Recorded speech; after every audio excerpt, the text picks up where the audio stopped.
if you are disciplined in your work. If you are qualified for yoga and that is it. But if you need next step, then the second sutra comes, which is Yoga Chitta Vritti Nirodha. Means yoga is cessation of mind. Swami says very clearly that mind is an action. Just as we walk and when we want, we can stop it. Just as we move our hands, when we want, we can stop it. Just like that, when we want, we can use mind. And when we don't want, we can rest. And Swamiji reveals very beautifully one thing, that mind is one action of our brain. Just like with hand, we can do so many things. We can move our hand, we can eat with the hand. Just like that, mind is one action of our brain. We can use it whenever we want. That action, a part of the brain. So Swami said that when we can live without this, without or independent of the mind, then we are living enlightenment. So as this mind is a part of our brain, is one action. If we can live without this mind, independent of this mind, we are living enlightenment. Now to get the second sutra, Yoga Chitta Vritti Nirodha, mind is an action. Some say there are three kinds of people. First 33%, the moment they hear this sutra or the click, they get a click, they get an understanding, and that's it. They are established in yoga. Second 33%, they need little convincing. Powerful cognitions, meditation, kriyas, and next 33%, someone says, I don't know what to do. But Patanjali has solutions for all, even the last 33%. All right. So with this, we'll be entering into the internalization exercise on the mind is an action. Yes. So this internalization exercise on mind is an action. The first thing is understanding that your problems are neither permanent nor impermanent. So we need to understand this. We need to get to clear this in our mind, to have this powerful recognition. The first thing we need to understand: our problems are neither permanent nor impermanent. Our understanding about the problems are just not right.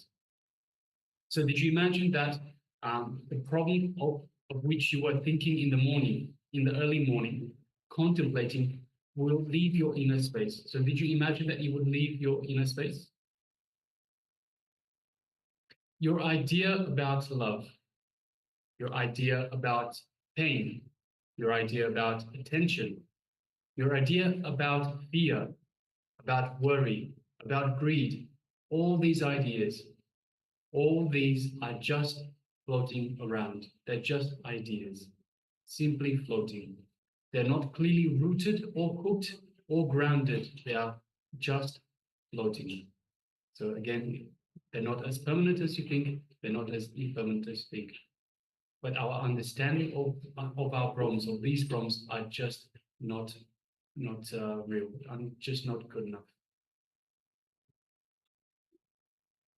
To understand the key, first key you need to understand, first truth you need to understand, your problems are not as you think. They are neither permanent nor impermanent as you think. If you think they are impermanent, they are not impermanent as you think. If you think they are permanent, they are not permanent as you think. Your ideas about your problems are not right. So it's our ideas about the permanent or impermanent or any problem is not right. This is where we are stressing. Now let's enter into the internalization exercise. You can have the pen and paper with you ready. To start with this internalization exercise, it is important to have the internalization exercise noted down. First step is pen down at least 5 incidents from your own life where you focused on very simple problems and you forgot the important problems. Alright, so there are 2 steps. First will be entering into the first step. Again, pen down at least 5 incidents from your own life where you focused on very simple problems and you forgot the important problems of your life. So let's take a moment and enter into this internalization exercise.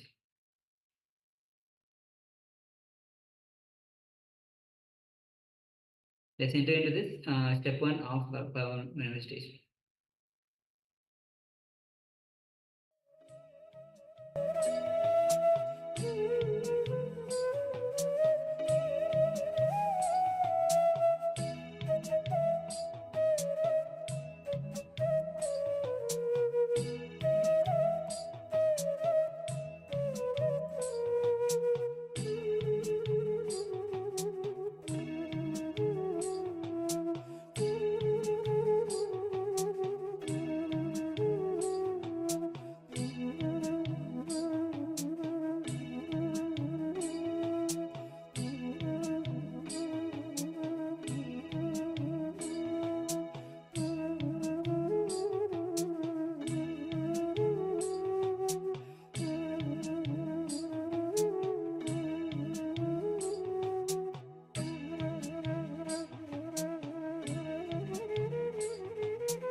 Let us now move on to step number 2.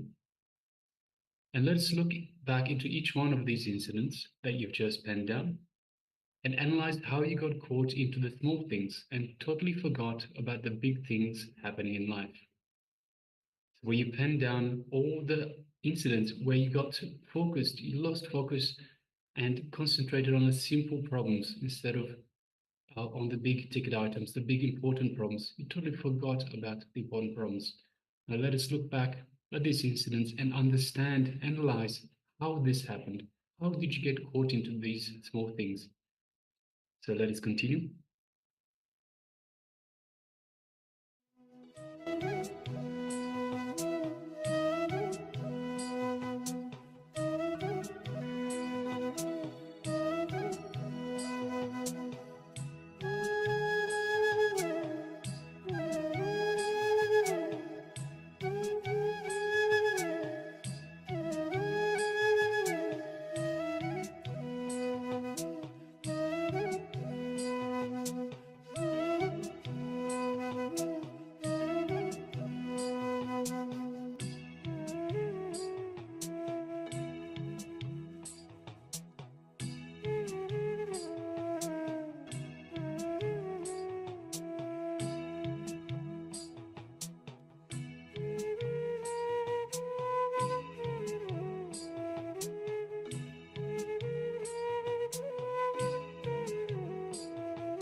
Yes, I'm audible.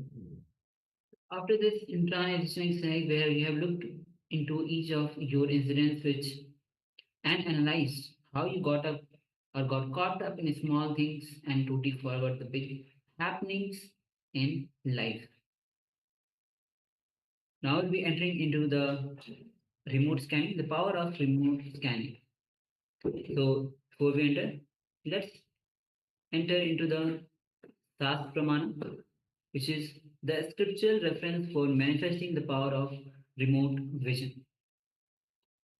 And the Sas Pramana goes as this is from Vigyan Bharatantra, Sutra 92, Dharma 69. व्योमकां साम् आत्मानं ध्याये दिग्भिर् अनावृतं निराश्रया शक्तिः स्वरूपं दृश्यते तदा. Translation of this verse goes as concentrate and cognize with restful awareness on one's self in the form of a vast etheric space or sky, Vyomakaram, which is limitless in direction whatsoever. Thus, the Chitta Shakti, the power of consciousness, freed from all support, reveals and manifests herself as the form of one's essential nature of the self. Yes. So, in this round, we'll be scanning, all of you will be scanning few items that we have in front of us.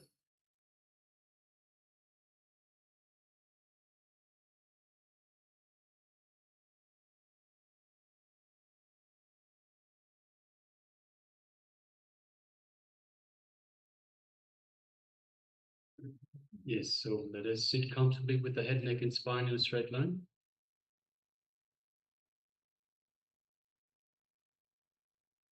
And let us invoke Swamiji in our inner space. Thus, to me, remembrance of Swamiji invokes the Master in our inner space. Let us feel his love, his compassion, his infinite grace, this showering upon us. Let us feel his energy flowing throughout our entire body, reaching out to every corner of our bodies.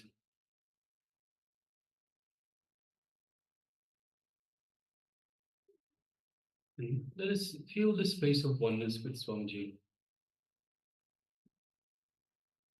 Just take a moment and feel the space of oneness with Swamiji in your inner space, your Ananda Kanda.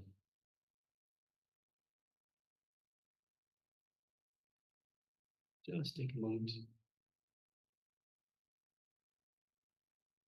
Now let us move our gaze just gently to the third eye, just between the eyebrows. And through our third eye, let us look into Swamiji's third eye, creating a connection.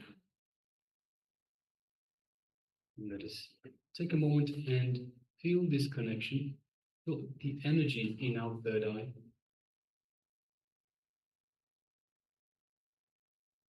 Let us start chanting the Mahavakya. Om Nithyananda Paramashivoham. Om Nithyananda Paramashivoham. Om Nithyananda Paramashivoham. Let's continue chanting the Mahavakya. From this space of oneness with Swamiji, let us start manifesting the power of remote vision, scanning the color of the items in front of the acharyas. Let's begin.